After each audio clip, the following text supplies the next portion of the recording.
You are watching Issues at Hand on Church of Uganda Family TV. My name is Bruno Edgar. Welcome to this episode, and today we are talking about 60 years of independence. So close. On Sunday we shall be celebrating 60 years of independence as a country, but we want to review those 60 years and know where we have come from, how far we have come, are we doing well in terms of development, economically, politically, socially, and what about the next 60 years? By the time we clock the next 60 years, are we going to be better? That's a discussion we are going to have today on Issues at Hand. That is proudly brought to you by Protea Hotel Entebbe, a very relaxing place. If after the celebrations at Kololo Independence Grounds on Sunday, you can go to Protea Hotel Entebbe to get yourself a relaxing moment or take your family out and enjoy Independence Day together.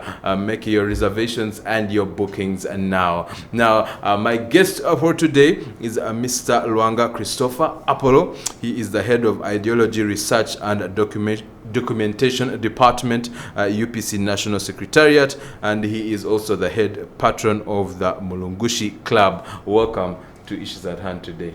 Thanks very much, comrade, for hosting me. And I need to appreciate and support Church of Uganda for such a wonderful facility of Family TV. It gives us an opportunity to dialogue. It gives us an opportunity to reach far. And I have to extend greetings from my party president and the party, Uganda People's Congress, Mr. Jimmy Akena, Honorable Jimmy Akena.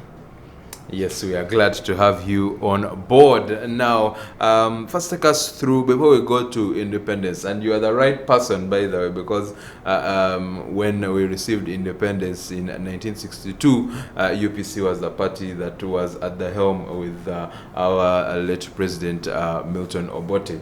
And so take us through what the mandate of the UPC National Secretariat and your office. Also take us through what the Mulungushi Club is, that we can understand the work that you do. Though I may be limited with time, I would say that UPC is a party which was born from Uganda National Congress with a merger of Uganda People's Union with a sole purpose of delivering independence, with a sole purpose of snatching power from the Europeans or the British colonials. And once you get that power, you use that power now to direct the issues of the country. And the motto of Uganda National Congress, which we inherited in March 1960, was one man, one vote, self-government now. It clearly meant that not at any one time you should impede democracy. It should be one man, one vote to determine the destiny of the country. And then that one man, one vote would give you an opportunity to form a government and to tackle the colonial legacies, the effects of colonialism it had left, as you forge ahead under unity, peace, and prosperity. That was the projection of UPC inherited from Uganda National Congress. The Secretariat of UPC ensures that party activities go on as planned and improved upon. And we plan ahead to reach out to the people to ensure that the objectives and goals of Uganda People's Congress are met. There is a constituency in Uganda People's Congress looks to, because it is a nationalistic political party. There is a constituency in Africa, Uganda People's Congress looks to, because it is a pan-Africanist political party. And then there is a constituency in the global world, Uganda People's Congress looks to. That's why we have this type of colors. Black represents African identity. We are interested in the black race, in the African identity. Then red represents universality, humanity. We are interested to look beyond Africa We are intercontinental in thinking. We are internationalistic in thinking. We believe in the school of internationalism. Then at the same time, blue represents peace. And even United Nations uses blue as a sign of peace. We are not warmongers, we are not what? We are peaceful people who lead a peaceful movement in the world. So when you start understanding those, then you have asked me what my specific job is. It is in 2 aspects. I'm the head of ideology, research, and documentation.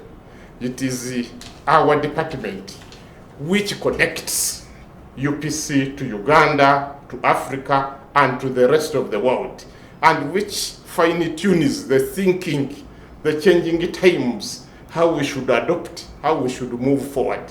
Okay, it is part of my department I head. Then the Mulungushi Club, this one I need to say something about it. In the 60s, Comrade Dr. Kenneth Kaunda, Comrade Dr. Apollo Milton Obote, and Comrade Julius Nyerere, they met in the town in Mulungushi, central province of Zambia, near Kabwe town, and they focused themselves, how do we advance African revolution? They said, no, to advance African revolution, we need to have this sort of club, okay?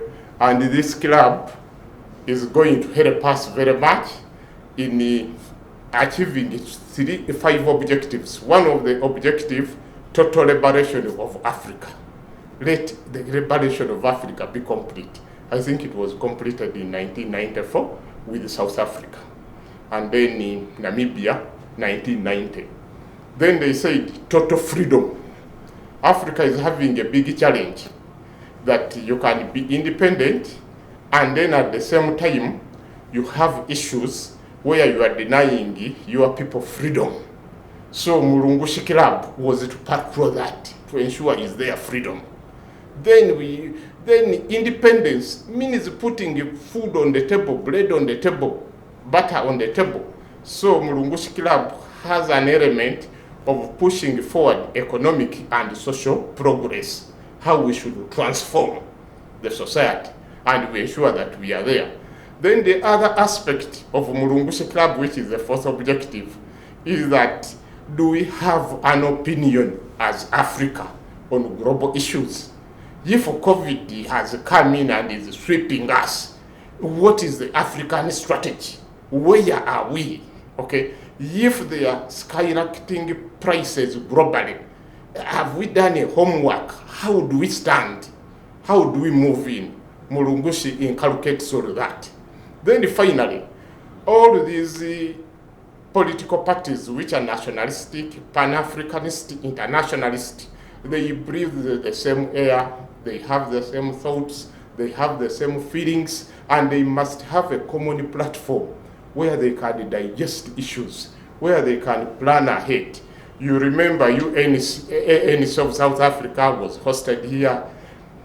Zambia hosted all of those political parties, movements. Tanzania did the same. Nkrumah did the same. It means that we must have a family where we extend our fraternal and the solidarity relationship.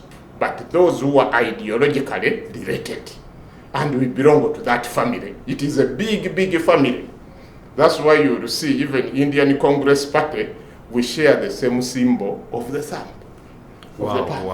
Interesting, yes. Interesting. Yes. Now, talking about objectives, as UPC and other leaders that were involved in the formulation of the idea of Uganda to become independent in the 1960s, when they were formulating those ideas, and even after independence, what were the objectives? What were the objectives about Uganda? What kind of country should Uganda be after getting the helm from the British to now us as locals running the country? What were the objectives, and do you think these objectives have been met?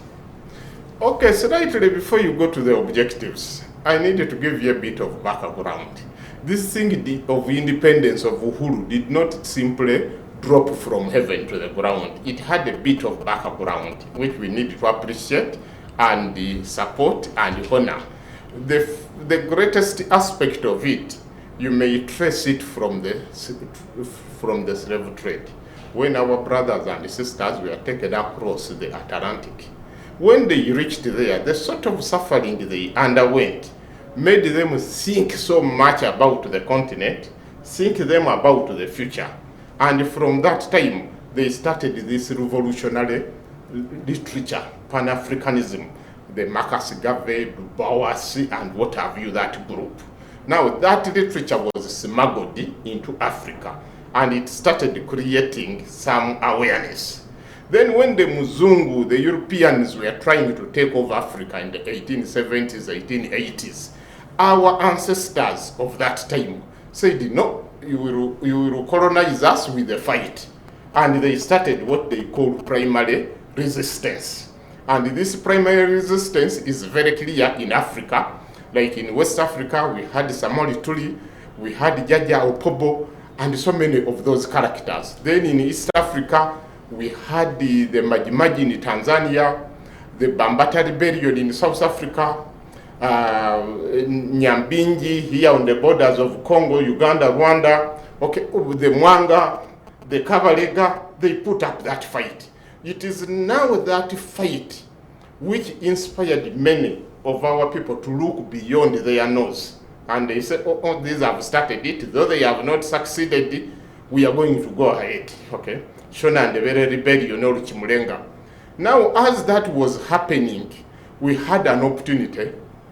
Everything which happens, it may be bad, but it may have a silver lining. We had the First World War, the Second World War. We are now Africans assembled in foreign lands, and we are fighting democracy on the behalf of Europeans. Then they questioned themselves, why should we fight for democracy for Europeans when we even have more serious problems? This is now when brothers and sisters met and started developing those good ideas. As they were developing the good ideas, we had the 50th Pan-African Congress in Manchester, 1945. This was now the real trigger, because there were notable Africans, Pan-Africanist nationalists, like Kwame Nkrumah, Jomo Kenyatta, Dr. Kamuzu Banda, Celeste Kamba, the Namibia Azikiwe, all attended that conference in Manchester. Now, the message which was there in Manchester was that we need to take this decolonization and independence struggle at a higher level. We need to restore our dignity. We need to handle our destiny. Those are the core values of independence. Okay? So from there now, we had the momentum of India getting independence in 1947. When India got her independence, now it inspired us more, because India was like us, colonized by Britain with a lot of contradictions, more serious than even of any African country. So we were inspired from that background, and then we waited of who can break through. A breakthrough came in the Black Star nation of Ghana, of Osajafe, Kwame Nkrumah. In March 1957, Ghana achieved her independence. That was now a starting point. And now, Kwame Nkrumah and Ghana defined the independence to the real specifics, that the independence of Ghana is meaningless unless the entire Africa is liberated. And I'm going to make Ghana a place where we can help others to liberate themselves, to end the decolonization and the independence struggle. And immediately in 1958, he called a meeting of those few 9 African independent countries, which were normally mainly West Africans.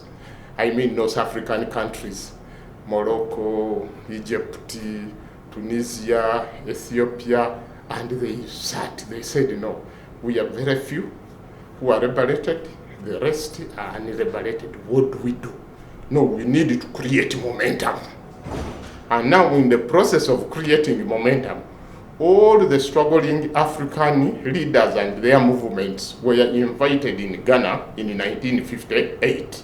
And Kwame Nkrumah tutored them, mentored them on how to do the real thing, on how to strike out, how to unite, how to move forward, how to narrow their differences, how to remain focused, how to think about of Africa.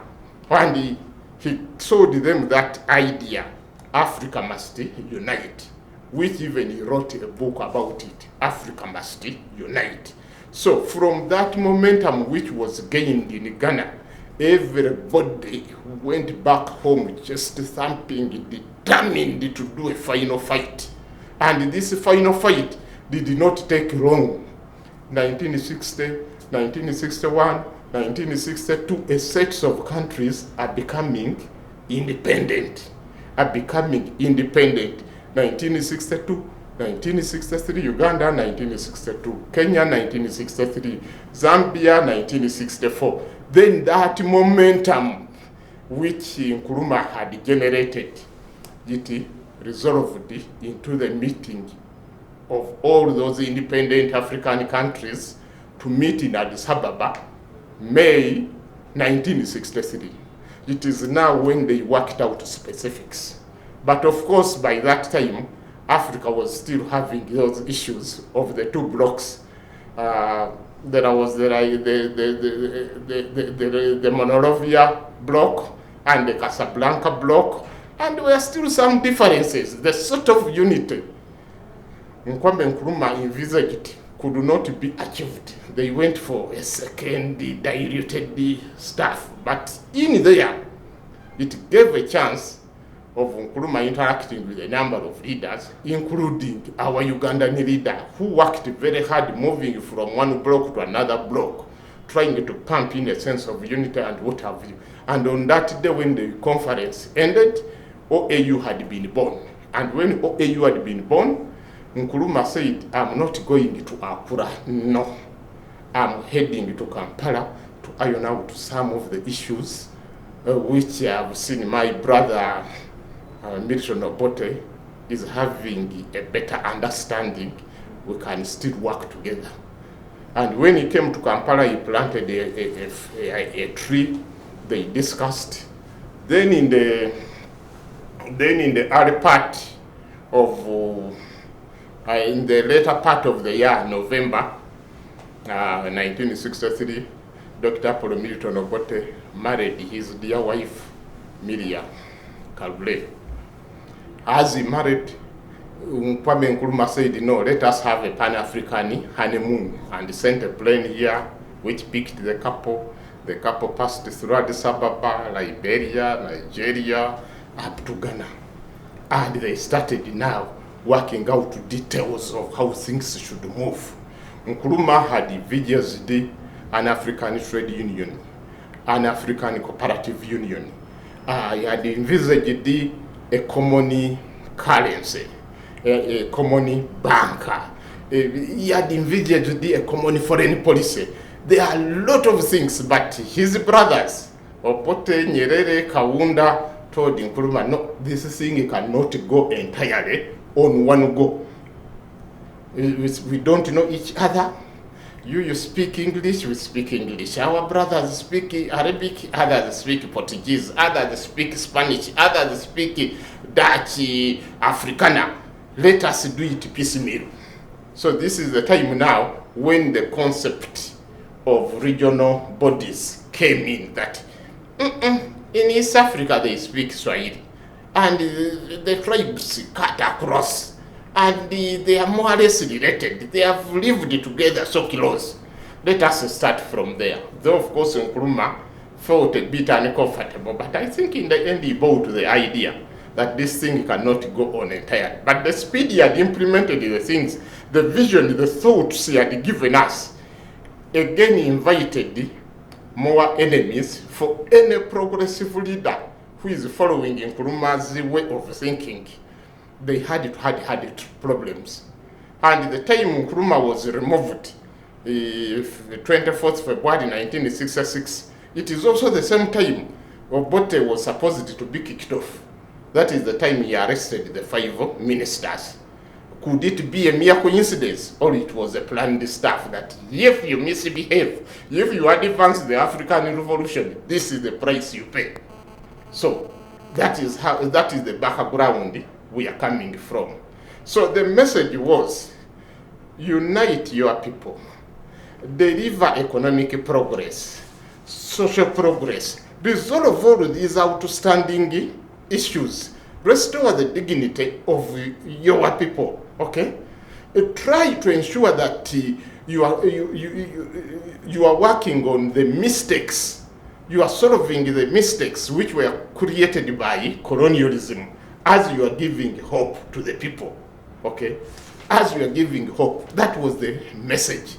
Because why this message is important is that, for instance, Uganda got independence when it had less than 400 graduates. A majority of the people who led the independence struggles in Africa were essentially primary school teachers. Now, how do you move from there? The education in Africa was not automatic as you see it today. The education in Africa, especially when you go into the former British colonies, was for the sons and the daughters of the chiefs. And who tells you that the sons and the daughters of the chiefs were interested in studying? Because they already had plenty. They're already successful. Yes. But the majority of the people lacked education. Okay. So now independence had to address that. Zambia had less than 100 graduates. Okay. They had to address that. Okay. Some of us, by the time we grew up, I must say this, I'm a product of independence. I was born on 27th April 1962. That was the time UPC had just won elections. And my family, my parents, considered it appropriately to be named Apollo. Even when you now go to my place in Cambodia and you look for Lwanga Christopher, you may take ages minus seeing him. But say, I'm looking for Apollo, a congressman. Even from Natete, they will tell you, you continue. You are still very far. Okay, you get it. Now, to take you back, that sort of arrangement, I represent the independence. So I found when now the government has worked out things. The agenda for UPC, this government, was to ensure that there is free primary education and compulsory. But it had a time scale on which it was to come. You had to mobilize the resources, you had to have enough classrooms, you had to be ready. That's why in 1969 there was a population census to give a clear pattern of how Uganda will be in the next 10 years. Then in between, there were 2 development plans of 5 years. The one of 1962, which was cut short in 1966, and then the second one, development plan of 1966 to 71, which saw a chain of more primary schools, secondary schools, hospitals, those famous ones, the 22+2, they talk about. Kayunga, Gombe, Kawolo, there are so many, okay, in the country. The country was divided into 22 regions, and those hospitals were put there.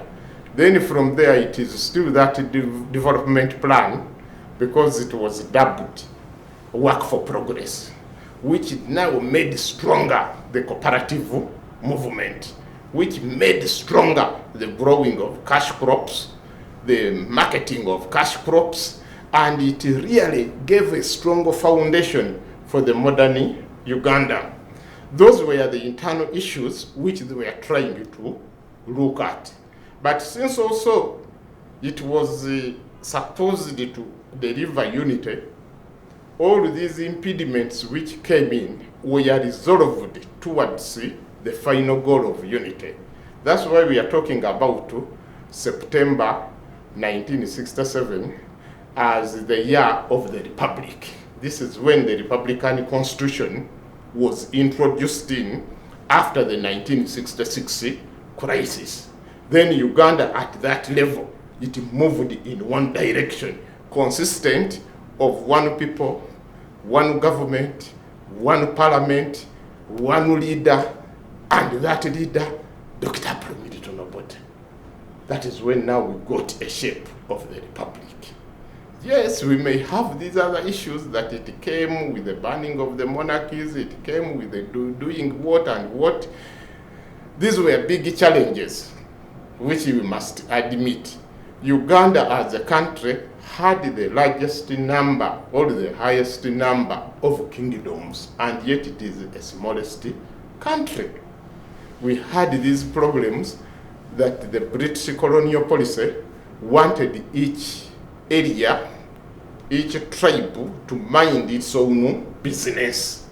Now in the process of minding your own business, you don't build the future.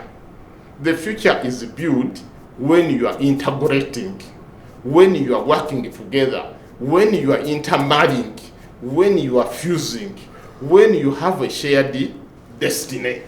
Now those elements were lacking throughout the colonial period of 60, 80 years. And we have to praise these people today as we are talking.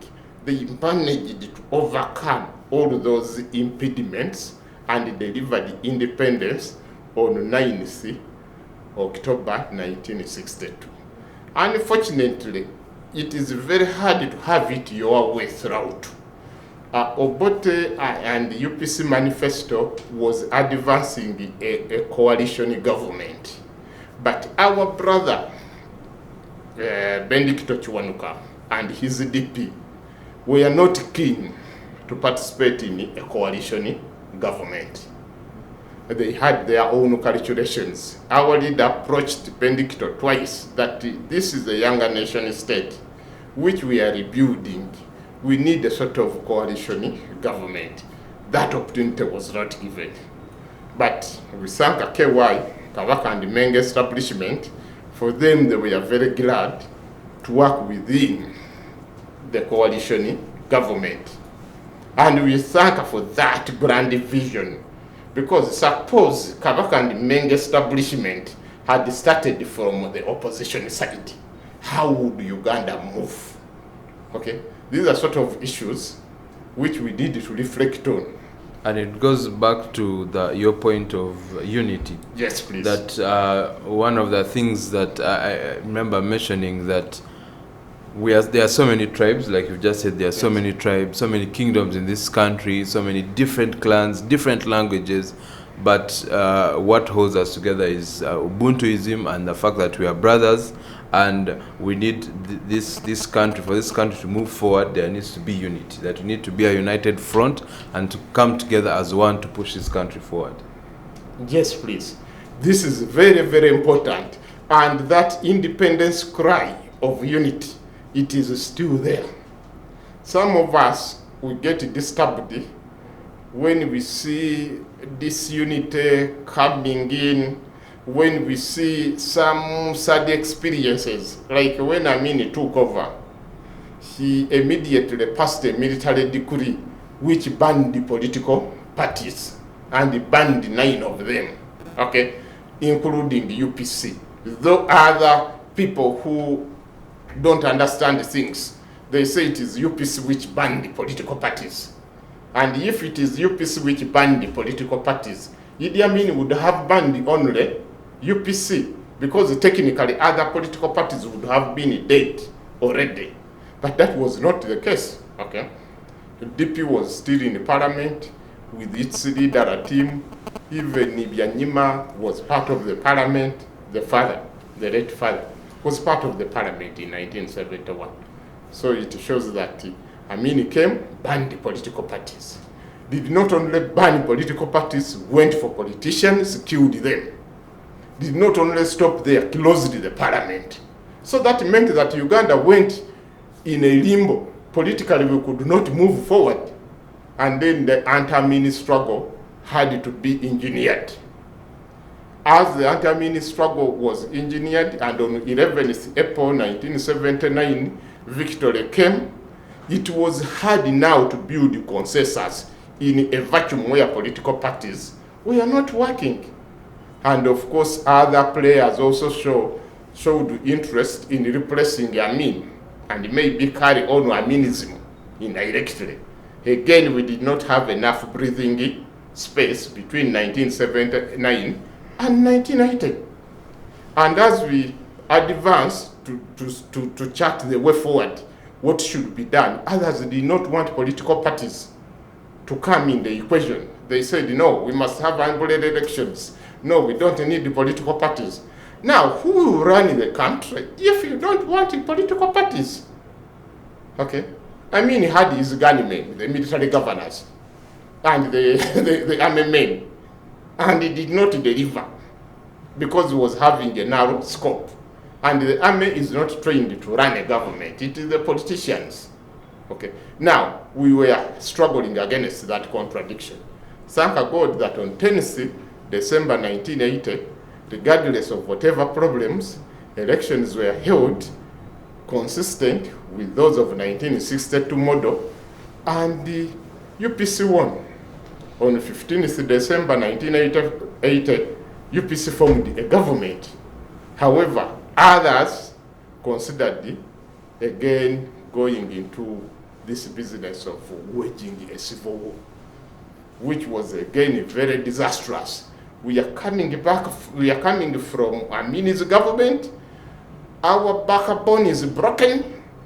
Then you are breaking other remaining bones into that civil war. So the point is that one of the things that challenges we have that we have faced since independence is political instability. In terms of development, that we had to first go through a phase of political instability that didn't allow the country to be built, the systems to be built properly.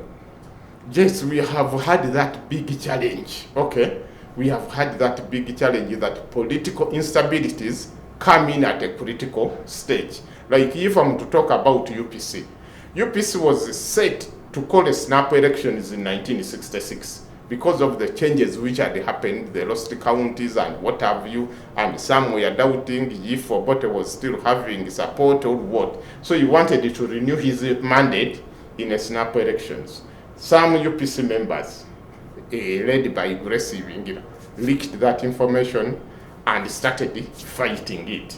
We lost an opportunity of an election.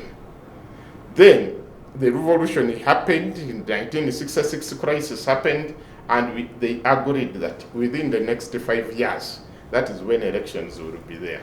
So come 1971, Electoral Commission led by Etekele Jalu was already organizing elections on the basis of 1+3. I don't know whether you have heard about it.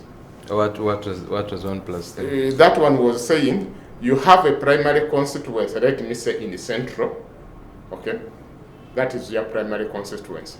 Then you have also to campaign in 3 other secondary constituencies, in the east, in the north, and in the west. Then they will get the aggregate. And the aggregate will now determine who has won the race. That was 1+3.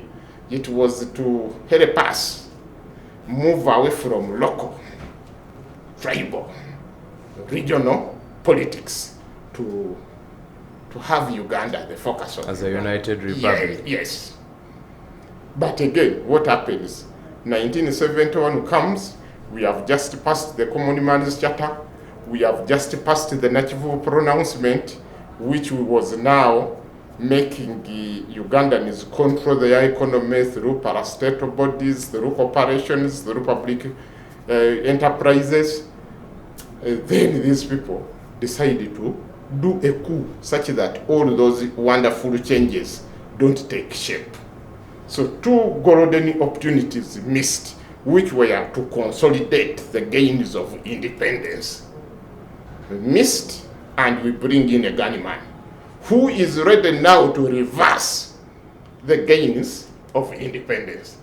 I started by showing you how UPC and other independent leaders thought of Africa and beyond Africa. I mean, immediately squeezes Indians, squeezes Asians, and flushes them outside the country. Very interesting right Yes. there. We'll have to put a pin on that. It's time for us this has been a very interesting history lesson, because there are things we are learning about our independence and about our journey as a country that we might not have known. Let's get into understanding some of the challenges that the country has faced over the past 60 years, as well as what we can do to move forward to ensure that next 60 years we are talking about great development in this country. Now, we spoke about how one of the challenges is political instability. What other challenges has Uganda faced over these 60 years of independence? Actually, all the challenges are more or less interrelated. It is very difficult to separate most of them. They are 2 sides of the same coin. Okay? They are somehow interrelated. Because when you have political instability, it means that it affects your economic progress, it affects your social progress. And that is how we got stuck in the mud. By the time you resolve those issues, your friends in Tanzania, your friends in Kenya, your friends in Zambia, who have not had a fair share of those miseries, they have moved. And you may wake up when the world economic order is so hostile. So that is how we missed the opportunities in the 70s under Amin's time. Though most of the people who for some other issues, they may look at it as a blessing, but it was something which took us back. Now, you will find that if you have lost it politically, okay, it is very difficult to forge ahead. Every time, because of political instability, we are in political transitions, which are not very certain, which are not very definite. Because if I ask you, come 2026 or 2031, who will be the next leader of Uganda? You can't answer. But isn't that the same for every other country as well? No. We were aware that Uhuru Kenyatta is not coming back. And we are aware that the 2 rivals is either or Raila or Uhuru the hustler. We are aware, we are not Kenyans. Okay? Come to Zambia, we are aware of that sort of situation. Okay? Because for them, they haven't had these political instabilities. They have been more stable. And even when they bring in political reforms come in a more stable way. You don't hear that they have gone to the bush. A certain group has come to fight, or a certain group has delivered power. Okay? They do their politics, and that politics now sets their agenda. So we have to acknowledge we have had a fair share of political instability, which affected our political... But on that point, yes. I'm talking about the strength of politics in affecting the agenda. Yes. Isn't that the very problem that we have in Uganda, that sometimes we get a bit too stuck in politics, and although even whilst the political agenda might be there in terms of economic development, the implementation is where the problem comes in. So don't we have to rise above politics and then remember the tenets of leadership that some great leaders like Kwame Nkrumah were pushing, that when it comes to Africans, we need, and Ugandans, and to our independence, it's unity, economic prosperity, social prosperity for all? That one I can answer it like this. Nkrumah initially had a political party. God cost something. Okay, he realized that that political party is so conservative. Then he moved forward with the conventional People's Party. That is the vehicle now, which was to help bring up, support ideas and vision. But that's the thing I'm saying. I'm trying to explain to you to understand it. You will never run a country. You will never run a society minus an organization of that animal they call a political party. Isn't that the very problem? Because in the existence of a political party, I'm not political parties are good, but there needs to be some form of unison between political parties, because in the existence of a political party and different political parties and different agendas, there is definitely going to be division, and with division comes a lack of growth and development, like you have said. Listen, when we started with multipartism, okay, it was interfered with the military coups. And the leaders of that time thought that by going one-party state, participatory democracy, they will iron out the differences. By the time we entered the mid-1980s and early 1980s, they reflected back and they said, much as we went a single-party state or one-party participatory democracy, it doesn't work. We need competition. We need ideas to compete against each other. And it is those competition of ideas which create momentum, which create focus. There is no political party which wants on its shoulders to carry a record that you are a corrupt political party, you steal elections, you have not delivered food on the table, you have not paid the teachers' salaries, you have not done what, you have strangled our people. There is no political party which wants such a record. And how do you avoid such a record? By fine-tuning, by perfecting your policies. But when you are alone there, no competition, you can do whatever you want to do. Because in any case, anybody, you are the one who has appointed him or her. So who will touch you? You can do whatever you want to do. But this competitive spirit, mobilizing people, connecting with the people, having people's ideas, finding out what exactly the people want, that integration, okay? Then how can we transition to because that is good. Yes. But again, you've mentioned the purpose for which there is competition. Yes. It is my opinion that purpose has been lost sometimes in this country, in that the struggle between political parties is for power or for positions, instead of trying to clean up the ideas and ensure that whether you're an MP of whichever political party, it's that the ideas that you're bringing on the table are for the betterment of Ugandans. But sometimes it's how can we make that transition from, okay, this competition is for the sake of the betterment of our country, as opposed to the sake of just power and being in different positions of government. Allow me explain this first. Uganda, we don't have a perfect multi-party system because of the legacies we have undergone. Banned the political parties for 9 years. NRM government came in and locked up political parties for 20 years. It meant that some good generations had not tested democracy. And now when political parties were restored, they were so weak to do their cardinal functions. But being weak does not mean that they should be removed from the political space, because they are the basis on which you can integrate, you can build a nation, you can build nationalism. I'm a member of UPC, but when I go to Arua, when I go to Karamoja, when I go to Kabale, they don't even think about me that I'm a Muganda, I'm a Kabaka subject. I'm a member of a UPC family. And when I go out of Uganda, I'm a member of Mulungushi Club, a Pan-Africanist body, okay, founded by UPC, UNIP of Zambia, Chama cha Mapinduzi. That sort of integration, that sort of crystallizing ideas, that momentum of National Delegate Conference, National Council, having a focus at a political party level, at a national level, it is very important.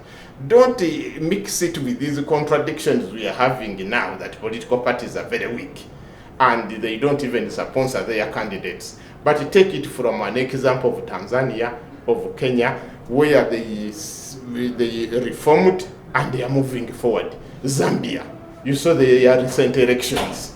They had their issues, the leaders met, and now they are moving. Okay, ever since Kaunda was removed in 1991, we have had, Zambia has had peaceful transfers of power. Okay, now it is that element of certainty, it is that element of predictability which I want to advance. Okay, when you use the Ugandan example, you have to use it with other examples elsewhere to understand it, and also to know our undoing. Where is our undoing coming from? Because remember, these people who are in power were attacking all the political parties, were attacking all the politicians. That language changed in 2005. Okay, that you people, we are all Ugandans, we need each other. But still the emphasis, the momentum, the dialogue has to be there. That's why we have even iPod. Okay, so to go back to your point, you are saying, if Africa does not build political parties to advance, to protect the independence and sovereignty, we are then frustrating future generations.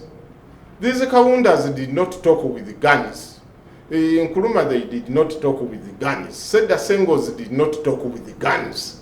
They were talking with political philosophies, political ideas. Ujama, bring Ujama, put it on the table. How you are going to develop from a rural area to top.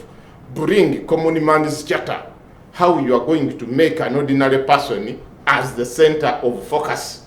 Bring Zambian humanism, okay? How you are going to have that heart, okay? Nkrumah also had his ideology. Okay, all these had these ideologies, okay? And with those ideologies, the ideologies emphasized that please build nationalism, build Pan-Africanism, build internationalism, okay? Build a strong foundation, lay it down, put it down, okay? And we move forward. And talking about moving forward, on Sunday we are celebrating 60 years of independence, and the theme for the celebrations that will be held at Kololo Independence Grounds is a declaration of African independence and our shared destiny. What do you want to see moving forward when it comes to Uganda and ensuring that the independence that we strived for, that we worked hard for, that our ancestors worked hard for, is put to good use in terms of developing the country and every single citizen in this country? Indeed, the theme of our independence at 60 indicts every Ugandan citizen. It puts us before the judge and challenges us on how we can move forward. It is talking of interdependence within the country and outside the country. We know that Uganda is an agricultural-based country with plenty of food in the south and now starvation in the northeast. And you have not taken enough food to northeast of Karamoja.